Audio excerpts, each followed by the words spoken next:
Saludos oyentes de radio, gracias por escucharnos en la tarde-noche de este martes 10 de junio del año 2025. El resumen de la situación ahora mismo, en mi opinión, es el siguiente. O cae la UCO o cae Sánchez. O cae la Unidad Central Operativa de la Guardia Civil o cae el gobierno de Pedro Sánchez. Para que ustedes me entiendan, hoy la UCO es protagonista informativa por doble causa. La primera, el juez Pedraz no ha caído en la trampa y ha desactivado una maniobra para anular a la UCO y conseguir la nulidad de una de las causas de la trama de hidrocarburos. El abogado Jacobo Teijelo, ¿le sonará? Sí, el de los vídeos de Leire Díez. Sí, el que fue abogado de Exuperancia Rapú, la del vídeo de Pedro J. Sí, el que ha ido por las televisiones en comandita con el empresario imputado y la fontanera del PSOE.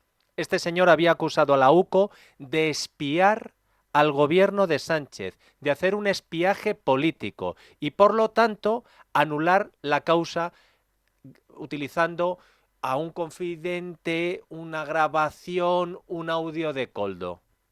El juez Pedraz ha apoyado la labor de la Guardia Civil y ha dicho: la UCO lo está haciendo bien. Y mientras el juez Pedraz hacía esto, desactivaba la operación anti-UCO, la UCO seguía lo suyo. Y hace 3 horas ha concluido el registro de una de las 3 viviendas que José Luis Ábalos tiene en Valencia. Es el primer registro a una propiedad de Ábalos desde que el Supremo asumió una parte del caso debido a su aforamiento. Si se preguntan ustedes por qué ahora se registra la casa de Ábalos, se lo digo, porque el 5 de junio el juez Leopoldo Puente del Supremo recibió un informe de la UCO en el que se dice que hay, se dice y se aporta, pero el juez cuando lo ha visto ha dicho: ahí va, que aquí hay chicha. Audios en los que Ábalos quedaría señalado en el cobro de mordidas a cambio de conceder infraestructuras. Se ha abierto una pieza separada, se ha declarado secreta y se ha ordenado a la UCO que busquen todas las pruebas que puedan de los supuestos amaños de adjudicaciones de obra pública durante la etapa de Ábalos como ministro de Transportes. Los agentes se han empleado a fondo, también buscando dinero en efectivo que pudiera estar oculto en falsos techos o en dobles fondos. El registro ha sido exhaustivo, ha comenzado pasadas las 7 de la mañana y ha finalizado sobre las 5 de la tarde. ¡Ojo! Ha finalizado el de la casa de Ábalos, que ahora vamos con los otros registros que siguen todavía operativos. Que haya trascendido, los agentes de la UCO se han incautado de varios dispositivos electrónicos, entre ellos ordenadores y el teléfono móvil de Ábalos, Ábalos que ha estado presente durante el registro. Se han llevado en cajas, una maleta y maletines mucha documentación. Y al terminar el registro, Ábalos, en camiseta, ha salido a decir esto. Ha sido, en fin, delicado, digamos, ¿no? El trato ha sido excelente, ha sido muy amable, muy simpático y de absoluta colaboración y de no querer molestar nada. La verdad es que ha sido mínima la intervención, muy profesional, pero muy bien. Y lo único que les interesaba era el teléfono, lo han clonado, lo tengo nuevamente, o sea, no se lo han llevado, pero sí lo han clonado, y unas memorias digitales, en concreto 2 de petaca extraíbles, ¿no? Y otras 2 que tenía pues de álbumes familiares que no les ha dado tiempo a clonar, porque la intención era también no llevárselas, pero me han dicho que a partir de mañana están a disposición para recuperarlas y no se han llevado nada más. Es decir, que es que meten, sí, es muy, sí, es un poquito, meten cada dispositivo en una caja. Entonces, veréis que las cajas no pesaban, ¿eh? Pero es la forma de que tienen de trabajar, lo precintan y tal. Pues porque yo tengo muchos libros y da mucha faena. Entonces no es que los hayan visto todos, pero sí por encima. y luego en el bajo pues tengo mucho trasto, muchas cajas, muchas cajas. A mí me da la sensación, Isaac, que te veo sonreír cuando escuchas a Ábalos, que José Luis Ábalos ya sabe el resultado de esta partida. Y ya va como diciendo, pues mira, si esto es lo que tiene que ser. Ábalos le ha dicho al mundo que si existen indicios, desde luego las sospechas son muchísimo mayores. Porque él dice que todos son sospechas desde el primer día. Se sospecha demasiado. Y si existen indicios, desde luego las sospechas son muchísimo mayores. Ya no niega, como antes, ni se enfada. Ahora se ríe. Escuchen este momento cuando una periodista le dice a José Luis Ábalos si es verdad que el registro de la UCO se ha precipitado porque este fin de semana ha habido mucho movimiento de cajas en su casa. Sí, qué gracia. Pues sí, porque mi exmujer vendió su casa, está haciendo la mudanza y me ha devuelto lo que era mío. Pero que me hubieran interceptado la cosa y ya está. Eran todos libros y eran todo muebles y cuadros. Era muy evidente. No sé, ay, pues ahora sí que me deja ya. Tremendo. Tremendo. Y en paralelo a estas actuaciones, la UCO también ha registrado varias sedes de constructoras vascas y navarras que presuntamente se habrían beneficiado de esos amaños que aparecerían en el informe que le ha dado la UCO al juez. Recordemos que el magistrado Leopoldo Puente, el que ha firmado el registro, ordenó identificar a todas las empresas adjudicatarias de los contratos sospechosos y fiscalizar al detalle el procedimiento por el que se concedieron. Algunas de esas adjudicaciones estarían directamente ligadas a las obras marcadas en esos documentos que entregó Aldama, que Óscar Puente dijo que era un papeluco y que la expresidenta de Adif, Pardo de Vera, en el Senado dijo, pues mira, por esta lista de empresas me preguntaron mucho Koldo y Ábalos. Desde las 6:30, varios agentes de la UCO se encuentran en la sede de la empresa Servinavar, en el casco antiguo de Pamplona. ¿Saben quién es uno de los agentes de la UCO que está allí según el Diario de Navarra? El teniente coronel Antonio Balas, al que quisieron matar la cloaca, pero es que está limpio como una patena, dijo la fontanera.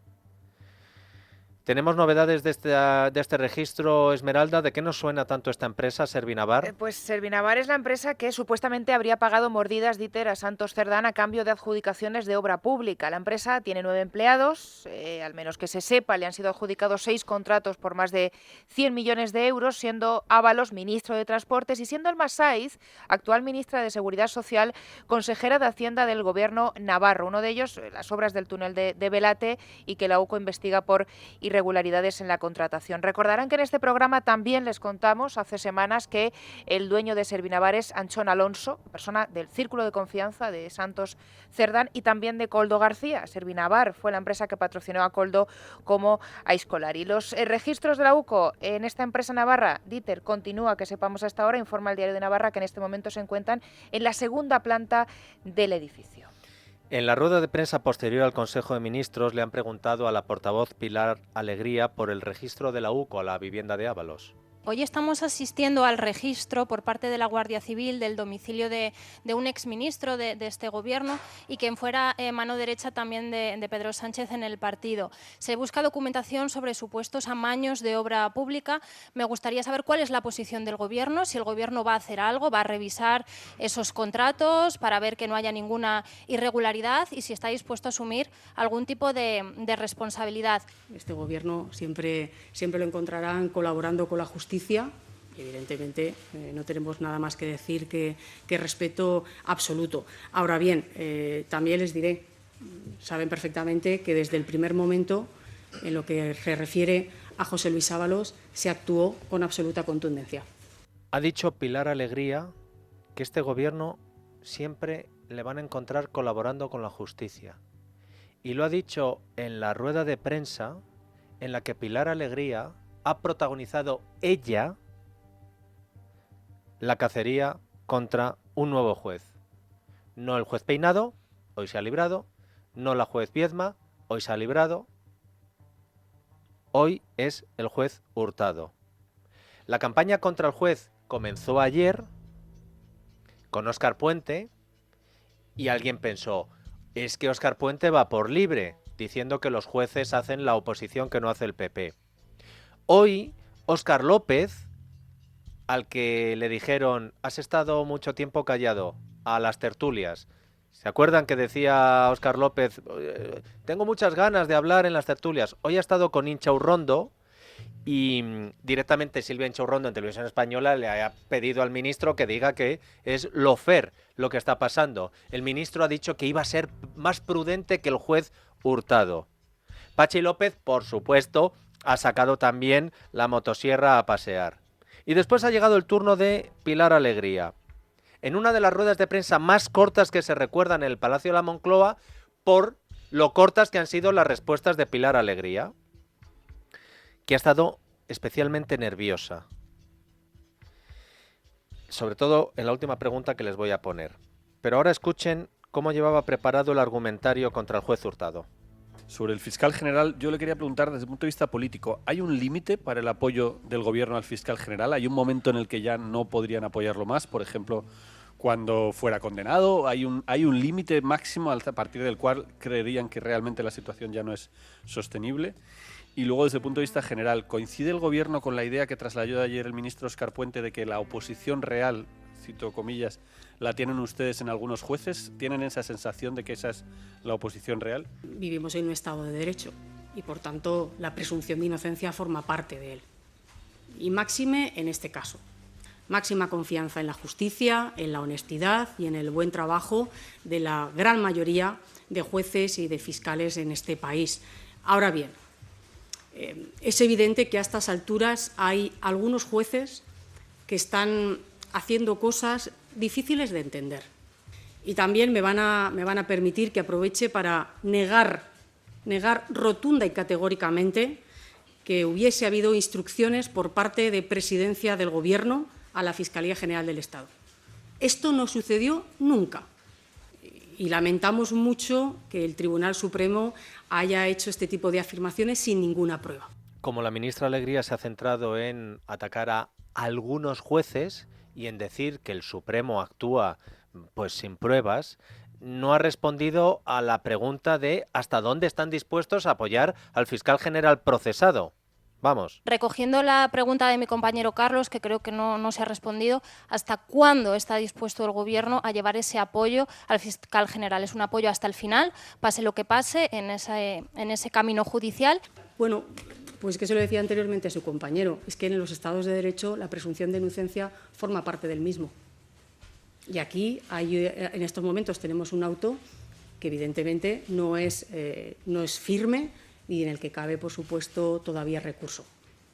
Así que máxima confianza hacia el fiscal y a la Fiscalía en su conjunto y también, por supuesto, a esa presunción de inocencia que siempre hay que tener en cuenta y más, si me permite, en este caso. Hombre, pero si María Jesús Montero fue la que se cargó la presunción de inocencia diciendo que al final es un estorbo para lo que les conviene. Pilar Alegría no se ha atrevido a decir en público lo que luego fuentes del gobierno le han dicho en privado a nuestro Rubén Fernández, que están dispuestos a defender al fiscal general hasta el final. Hasta el final es hasta que sea condenado. Siguiente pregunta, retomando el ataque de Pilar Alegría a esos jueces, algunos jueces que toman decisiones difíciles de entender. Ha dicho usted que hay decisiones que se están tomando que le parecen extrañas. Me gustaría preguntarle directamente si el Gobierno cree que este magistrado del Supremo está tomando decisiones a sabiendas de que son injustas. Bueno, yo creo que con la expresión difíciles de entender se explica bastante bien y creo que se entiende perfectamente. Y creo que ustedes han tenido también la oportunidad, en este caso, de leer el auto y de comprobar lo que yo les acabo de trasladar. No hay ninguna prueba clara que señale al fiscal general del Estado como filtrador de nada y, sin embargo, sí que hay pruebas de varios profesionales, de varios periodistas, bajo juramento también, donde explicaron ustedes lo conocen perfectamente, que tenían esa información y además cómo lo habían conseguido, que no había sido a través del fiscal. Y bueno, evidentemente estos testimonios no se han tenido en cuenta. Pero creo que con la expresión que les he trasladado es lo suficientemente prudente, pero también lo suficientemente explícita. Han visto, ¿no? Les acuso de prevaricadores, pero me lo voy a ahorrar. Les he dicho que la última pregunta es en la que se había puesto más nerviosa Pilar Alegría. Ha titubeado más. Escuchen. Volviendo a la pregunta de mi compañero Guillermo, usted decía, portavoz, que hay jueces que hacen cosas difíciles de entender. Le quería preguntar directamente si cree el Gobierno que en este caso hay una campaña contra el fiscal general del Estado y contra el Gobierno, y si es así, ¿promovida por quién? No voy a, digamos, no voy a dar, digamos, más...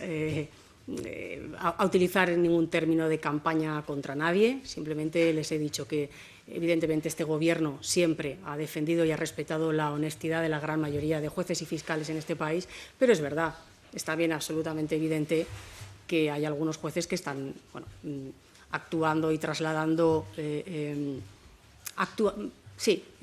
están dando señales un tanto difíciles de comprender, difíciles de entender. No quería salirse del argumentario. ¿Han visto? Que están actuando, diciendo, haciendo. Y después de esto, ¿qué le queda a la presidenta del Consejo General del Poder Judicial, la Isabel Perelló? Va a sacar otro comunicado, sería no sé si ya el cuarto, diciéndole al Gobierno que no puede atacar a los jueces. O el hecho de que el Gobierno, desde la sede del Gobierno de España, arremeta ya contra los jueces, diciendo que han prevaricado, pero sin decir la palabra prevaricar, va a requerir una respuesta más contundente del Consejo General del Poder Judicial. Por cierto, la amiga de Isabel Perelló, Margarita Robles, va a pedir sitio en el búnker donde se esconden los que no quieren hablar, entre la directora de la Guardia Civil, el de Prisiones, Sánchez, o Margarita Robles va a decir algo sobre lo que están diciendo sus compañeros de los jueces del Supremo. Y cuando no son del Supremo son de una audiencia provincial, y cuando no es una audiencia provincial es de un juzgado ordinario. En la rueda de prensa, la ministra portavoz no solo ha tenido que responder a lo del registro de la Casa de Ábalos, no solo ha tenido que responder a lo que está diciendo su gobierno de los jueces, que ya no se cortan, sino que ha tenido que responder sobre la ley de amnistía y el dictamen que hemos conocido hoy de la Comisión Europea, porque aquí hay dos fórmulas para librar de la trena a los que sostienen al gobierno de Pedro Sánchez. Una, que una cloaca oscura trabaje en secreto para buscar pruebas y anular las causas judiciales, diciendo que la UCO hace cosas extrañas, que diría Pilar Alegría. Y la otra manera de librar de la trena a los que sostienen al gobierno de Pedro Sánchez es hacer una ley de amnistía y luego dársela a Conde Pumpido para que Conde Pumpido diga en el Constitucional que todo lo que no esté prohibido expresamente por la Constitución se puede hacer. Bueno, pues ha llegado la Comisión Europea y ha redactado un informe que adelantaba hoy El Español, que es la respuesta a una cuestión prejudicial que el Tribunal de Cuentas de España presentó el pasado 9 de diciembre ante el Tribunal de Justicia de la Unión Europea. Ojo, porque este es el tejue al que Pumpido no quería que llegara el caso de los ERE. O mejor dicho, el carpetazo que él le dio al robo de los ERE. Bueno, pues el motivo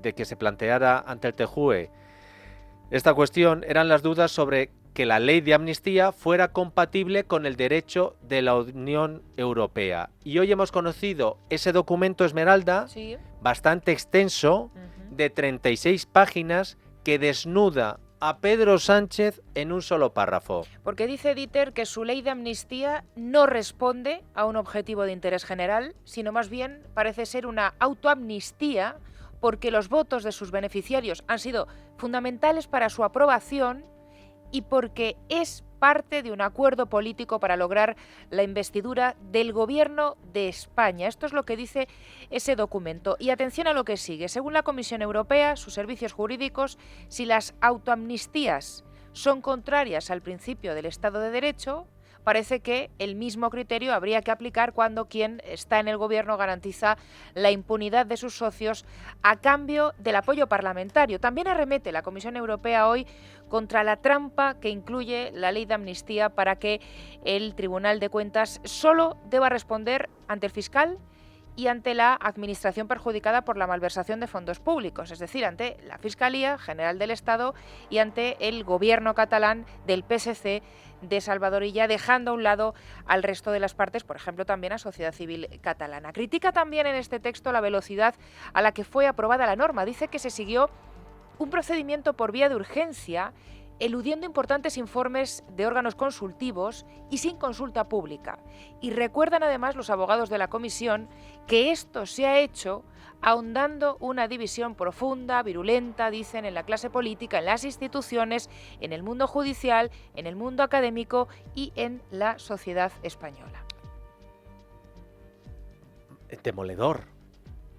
Demoledor. No sé qué es más demoledor. Si el auto del juez Leopoldo Puente, justificando los registros en Casa de Ábalos y en las empresas navarras que aparecen salpicadas y vascas, o este informe de la Comisión Europea diciendo lo que todo el mundo sabe en España, que la ley de amnistía la hizo Sánchez redactándola con Puigdemont para conseguir ser presidente del gobierno, que por eso es, y es textual, una autoamnistía.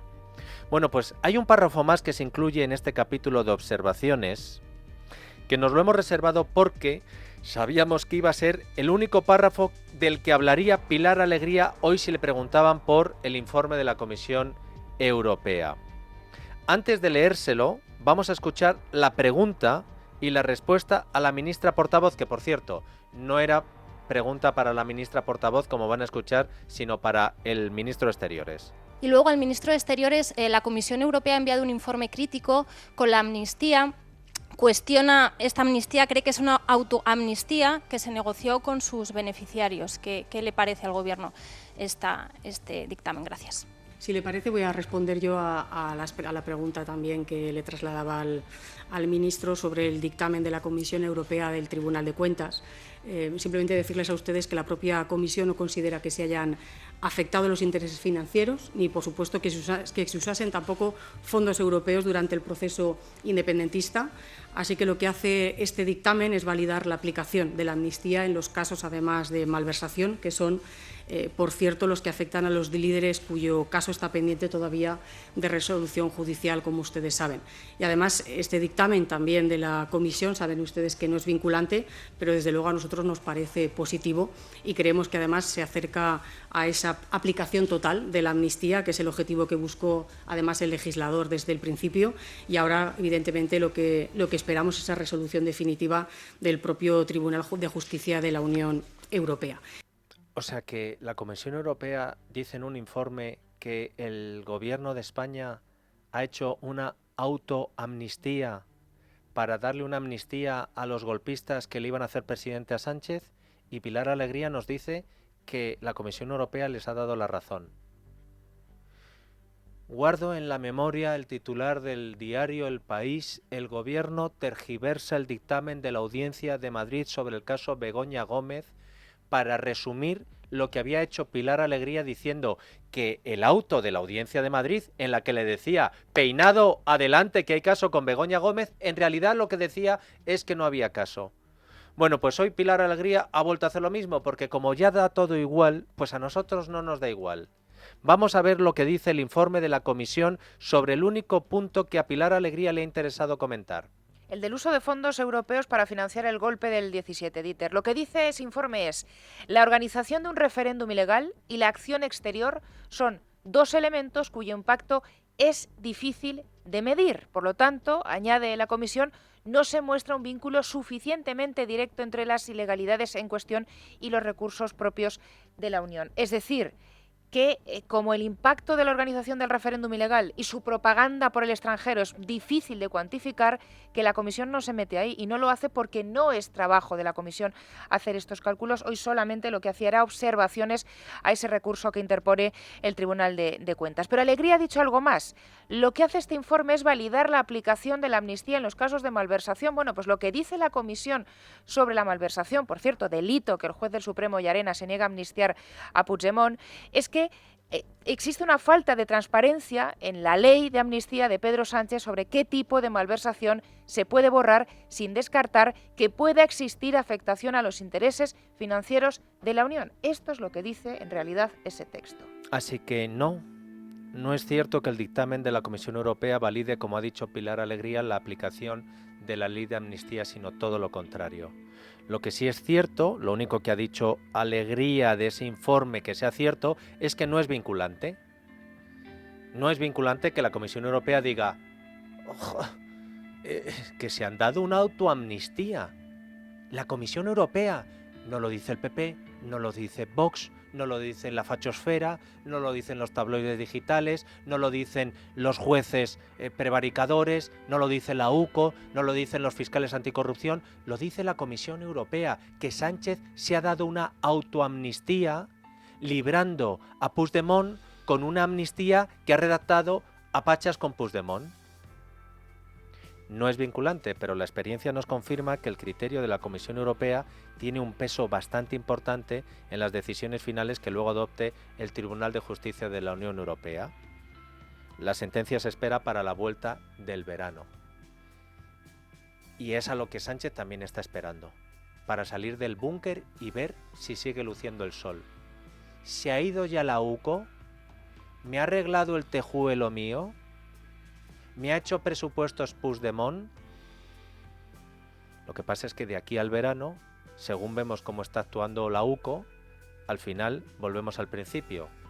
O cae la UCO por las maniobras de la cloaca contra la Guardia Civil, o cae Sánchez por la investigación de unos jueces, unos fiscales y unos agentes de las fuerzas de seguridad en España.